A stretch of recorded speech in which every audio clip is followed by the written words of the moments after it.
നമസ്കാരം. ഞാൻ doctor Bindu Varma, Varmas Ayurveda hospital, Thirumala, Trivandrum. നമുക്ക് ഇന്ന് ഒരുപാട് രോഗങ്ങൾ നമ്മുടെ ശരീരത്തിനെ അലട്ടുന്നുണ്ട്. അതിൽ പ്രധാനപ്പെട്ട ഒന്നാണ് നടുവേദന എന്ന് ആളുകൾ പറയുന്നത്. എങ്ങനെയാണ് നടുവേദന വരുന്നത്? നമ്മുടെ ഈ നട്ടെല്ലെന്ന് പറയുന്നതാണ് ശരീരത്തിലെ പ്രധാന ഭാഗം. ബ്രെയിൻ പോലെ തന്നെ നമ്മുടെ ശരീരത്തിനെ മുഴുവൻ താങ്ങി നിർത്തുന്ന ഒന്നാണ് നമ്മുടെ നട്ടെല്ല്, വെർട്ടിബ്രക്കോളം. ആ വെർട്ടിബ്രക്കോളം നമ്മൾ ബുക്ക് അടുക്കി വെച്ചേക്കുന്നത് പോലെയാണ്. നമ്മൾ അതിൽ എന്തെങ്കിലും കാരണം വെച്ചാൽ ആ ബുക്കിൻ്റെ ഒരു ഇത് തെറ്റുകയാണെങ്കിൽ എന്ത് പറ്റും? അതിൻ്റെ മുഴുവൻ അവതാളത്തിലാവും. അങ്ങനെ നമ്മുടെ ഈ നടുവേദന അല്ലെങ്കിൽ ലെംബാർ സ്പോണ്ടിലോസിസ്, അത് ഐറ്റിസ് എന്ന് പറയുന്ന ഇൻഫ്ലമേഷൻ വരുമ്പോൾ ലെംബാർ സ്പോണ്ടിലൈറ്റിസ്, ഇങ്ങനെയൊക്കെ വരുന്ന കണ്ടീഷൻസ് ഒന്നുകിൽ പ്രായമായിട്ട് ഒരു വിയർ ആൻഡ് ടിയർ നടക്കുമല്ലോ, പ്രായാധിക്യം കൊണ്ട് റീജനറേഷൻ വന്നിട്ട് അങ്ങനെ വരുന്നതാവാം, അല്ലെങ്കിൽ നിത്യേന 2 വീലർ ഉപയോഗിക്കുക അങ്ങനെയുള്ള പ്രശ്നങ്ങൾ കൊണ്ട് വരുന്നതാവാം, അല്ലെങ്കിൽ ഒബിസിറ്റി കൊണ്ട് വരാം, അതല്ലെങ്കിൽ നമ്മുടെ വയറ് കൂടി വരുമ്പോൾ അതെല്ലാം ഭാരം നിന്ന്, പിന്നെ ആക്സിഡൻസ് കൊണ്ടുവരാം. ഇങ്ങനെ എന്തെങ്കിലുമൊക്കെ കൊണ്ട് നമ്മുടെ ഈ വെർട്ടിബ്രക്കോളത്തിൽ വെർട്ടിബ്രകൾ ഇങ്ങനെ അടുക്കി വെക്കുന്നതിനിടയിലുള്ളതാണ് ഡിസ്ക് എന്ന് പറയുന്നത്. ഡിസ്ക് എന്ന് പറയുന്ന ഒരു സെമി ജെലാറ്റിനസ് ബോഡിയാണ്. ആ ഡിസ്കിന് ഒരു പ്രഷർ വന്നു കഴിഞ്ഞാൽ അത് പുറത്തേക്ക് തള്ളി വരാം, അല്ലെങ്കിൽ അകത്തേക്ക് പോവാം. അങ്ങനെ പോകുമ്പോൾ അവിടെ നിന്ന് എന്താ വരുന്ന പ്രശ്നം? അവിടെ നിന്ന് പ്രധാനപ്പെട്ട നെർവുകൾ പുറപ്പെടുന്നുണ്ട്. ആ സ്പൈനൽ നെർവ്സ്, അതായത് ബ്രെയിനും സ്പൈനൽ കോഡുമാണ് നമ്മുടെ ശരീരത്തിലെ നെർവസ് സിസ്റ്റത്തിൻ്റെ പ്രധാന ആൾക്കാർ. അതിൻ്റെ സ്റ്റാഫ് എന്ന് പറയുന്ന പോലെയുള്ളവരാണ് നെർവുകൾ. അപ്പോൾ ആ നെർവിൻ്റെ എല്ലാ ഹെഡ് ഓഫീസ് അവിടെയാണ്, സ്പൈനൽ കോഡിലാണ്. ആ നമ്മൾ വെർട്ടിബ്രയിൽ ഇങ്ങനെ ഒരു ഡിസ്കിന് എന്തെങ്കിലും പ്രൊലാപ്സ് വേണമെങ്കിൽ ഡീജനറേഷൻ വരാം. അങ്ങനെയുള്ള ഒന്നുകിൽ 2 വെർട്ടിബ്രകൾ അടുപ്പിച്ചാവാം. അങ്ങനെ പല പ്രശ്നങ്ങൾ ഈ വെർട്ടിബ്രക്കോളത്തിൽ വരാം. ഈ വരുന്ന പ്രശ്നങ്ങൾ കൊണ്ട് അവിടെ നിന്ന് പുറപ്പെടുന്ന ഞരമ്പുകൾക്ക് കംപ്രഷൻ വരും. ആ ഡിസ്ക് പുറത്തേക്ക് തള്ളി വരുമ്പോൾ അവിടുന്ന് പോകുന്ന നെർവുകൾ കംപ്രസ്ഡ് ആയിപ്പോകും. അപ്പോൾ ആ നെർവ് എവിടെയൊക്കെ പോകുന്നുണ്ടോ, അത് ജോലി ചെയ്യുന്നുണ്ടോ, അവിടെയൊക്കെയുള്ള മസിൽസിന് ഒന്നുകിൽ സ്റ്റിഫ്നെസ് വരാം, മസിൽ സ്പാസം വരാം. അങ്ങനെയുള്ള വരുന്ന പ്രശ്നങ്ങളാണ് ഉണ്ടാകുന്നത്. ആയുർവേദത്തിൽ നടുവിന് മാത്രം വരുമ്പോൾ അതിനെ കടീഗ്രഹം എന്ന് പറയും. അത് അവിടെ മാത്രം ലൊക്കേറ്റഡ് ആയിട്ട്. അതേസമയം കാലിലേക്ക് റേഡിയേറ്റ് ചെയ്ത് വരുന്നു. ഏത് കാലവും ആവാം, നമ്മുടെ ആ നെർവ് റൂട്ടിൽ ഏതിനാണെന്നനുസരിച്ച് ഏത് കാലിലേക്കാണോ വരുന്നത് ആ കാലിലേക്കാണ് ഈ വേദനകൾ, കാലിൻ്റെ വിരലുകൾ വരെ ഉണ്ടാവാം. അതിന് ഗൃത്രസി എന്ന് പറയും, വേണമെങ്കിൽ സയാറ്റിക്ക എന്ന് പറയും. നമ്മൾ സയാറ്റിക് നെർവ് പുറപ്പെടുന്ന ലെംബാർ ഏരിയ, 5 ലെംബാർ വെർട്ടിബ്രകളുണ്ട്. ആ 5 ലെംബാർ വെർട്ടിബ്രയുടെ ഇടയിലുള്ള ഡിസ്കിനോ നെർവിനോ പ്രശ്നം വരുമ്പോഴാണ് അത് കാലിലേക്കുള്ള മസിൽസിനും നെർവിനെയും ബാധിക്കുന്നത്. അതിന് ഞാൻ ഈ പറഞ്ഞ പോലെ അതിന് കാരണങ്ങൾ ഇതൊക്കെ തന്നെയാണ്.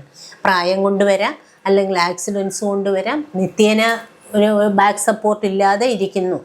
ഇപ്പോൾ ഞാൻ ഇരിക്കുന്നത് വരെ ബാക്ക് സപ്പോർട്ട് ഇല്ലാതെയാണ്. അങ്ങനെയുള്ള ഇരിപ്പ് കൊണ്ട് ബാക്കിൽ സപ്പോർട്ട് ഇല്ലാതെ വരാം. പിന്നെ ഡെഫിഷ്യൻസികൾ വരാം. പിന്നെ അല്ലെങ്കിൽ ഈ പറഞ്ഞ പോലെ എന്തെങ്കിലുമൊക്കെ പുതിയ ഗ്രോത്തുകൾ ഉണ്ടാവാം. അത് ലേറ്റസ്റ്റ് ആയിട്ട് അങ്ങനെ വേണമെങ്കിലും വരാം. ഇങ്ങനെയൊക്കെ കാരണം കൊണ്ട് നടുവിന് വേദന വരുന്നു. കുറേ നാൾ കഴിയുമ്പോൾ സ്റ്റിഫ്നെസ് എന്ന് പറഞ്ഞ് ആ രീതിയിൽ ആളുകൾക്ക് ഇരിക്കാൻ വയ്യാതാവുന്നു, 2 വീലർ ഓടിക്കാൻ പറ്റാതാവുന്നു. അത് കഴിയുമ്പോൾ പതുക്കെ ക്രമേണ അതിനെ ചികിത്സിക്കാതിരിക്കുമ്പോൾ എന്ത് പറ്റും? അത് കാലിലേക്ക് റേഡിയേറ്റ് ചെയ്യുന്നു. അതേസമയം കഴുത്തിലുള്ള സെർവിക്കൽ ഏരിയയിലാണ് ഈ പ്രശ്നമെങ്കിൽ അത് കയ്യിലേക്ക് ബാധിക്കും. അപ്പോൾ സെർവിക്കൽ സ്പോണ്ടിലൈറ്റിസ് അങ്ങനെ വരാം. പിന്നെ നാച്ചുറലായിട്ട് വേണമെങ്കിൽ വളവ് വരാം, കൂടുതൽ വളവുള്ളത്, നോർമലായിട്ടുള്ള വളവില്ലാതെ വരാം. ഇങ്ങനെയൊക്കെയുള്ള പ്രശ്നങ്ങൾ കൊണ്ട് വെർട്ടിബ്രക്കോളം നമ്മളെ കഷ്ടപ്പെടുത്തും. ഈ വെർട്ടിബ്രക്കോളം അതിൽ വരുന്ന പ്രശ്നങ്ങളാണ് അത് വേദനയായിട്ടും നമ്മൾ സ്പാസമായിട്ടും ഒക്കെ ബാധിക്കുന്നത്. ഇതിന് നമുക്ക് ഈ പറയുന്ന ചികിത്സകൾ ആയുർവേദത്തിൽ വളരെ എഫക്റ്റീവാണ്. നമ്മൾ പെയിൻ കില്ലറോ അല്ലെങ്കിൽ സർജറിയോ പറയുന്ന ഈ അസുഖങ്ങളിൽ ആയുർവേദത്തിൽ നല്ല മരുന്നുകളുണ്ട്. രാസ്നാസപ്തകം, സഹചരാതി, ധാന്വന്തരം, മഹാരാസ്നാദി, അങ്ങനെ കണ്ടീഷൻസ് നോക്കി നമ്മൾ കൈശോര ഗുൽഗുലു, അങ്ങനെ യോഗരാജ ഗുൽഗുലു, ഇങ്ങനെയുള്ള മരുന്നുകൾ ചെയ്യുക. അല്ലെങ്കിൽ വയറിളക്കുന്നത് നല്ലതാണ്. പഞ്ചകർമ്മ ട്രീറ്റ്മെൻറ്റ് എന്ന് പറയുമല്ലോ, അവിടെയുള്ള പഞ്ചകർമ്മ ട്രീറ്റ്മെൻറ്റാണ് വസ്തി, അല്ലെങ്കിൽ അതൊക്കെ ഏറ്റവും അവസാനം ചെയ്യുന്നതാണ്. ഇപ്പോൾ അങ്ങനെ ഒരു പേഷ്യൻ്റ് നമ്മുടെ അടുത്തെത്തിയാൽ നമ്മുടെ ശരീരത്തിൽ എങ്ങനെയെങ്കിലുമൊക്കെ ടോക്സിസിറ്റി ഉണ്ടാകും. നമ്മൾ ആദ്യം അതിനെ ഒരു പഞ്ചകർമ്മം ചെയ്ത്, അതായത് വിരേചനം ചെയ്ത് നമ്മൾ അതിനെ ശരിയാക്കുക. ഇതിൻ്റെ ഒപ്പം ഏറ്റവും ശ്രദ്ധിക്കേണ്ടതാണ് ഡൈജസ്റ്റീവ് പവർ, അഗ്നി. ആ അഗ്നിയെ, ശരിയായ അഗ്നിയാണ് നമ്മുടെ ശരീരത്തിലെ ഓരോ ധാതുക്കളെ ഉണ്ടാക്കുന്നതും നമ്മൾ കഴിക്കുന്ന ആഹാരത്തിനെ ദഹിപ്പിച്ച് വേറെ വേറെ ധാതുക്കളായിട്ട് മാറ്റുന്നത്. അത് കറക്റ്റ് ആവാമെന്നൊന്ന് ഉറപ്പ് വരുത്തണം. അഗ്നിമാന്ദ്യം, അതായത് ശരിക്കുള്ള ഡൈജഷൻ നടക്കാതിരിക്കുകയാണെങ്കിൽ അതും വേണമെങ്കിൽ ഈ അസുഖങ്ങൾക്ക് കാരണമാവാം. അത് ഉറപ്പ് വരുത്തി അതിൻ്റെ പാരലായിട്ട് നമ്മൾ ഹിങ്കുവജാതി ചൂർണം അങ്ങനെയൊക്കെയുള്ള മരുന്നുകൾ കൊടുത്ത് അതിനെ ഡൈജഷൻ കറക്റ്റ് ആക്കുന്നതിൻ്റെ ഒപ്പം അഗ്നിയെ ദീപിപ്പിക്കുക. അത് ചെയ്തിട്ട് നമ്മൾ ഇതിന് മരുന്ന് കൊടുക്കുകയാണ് വേണ്ടത്.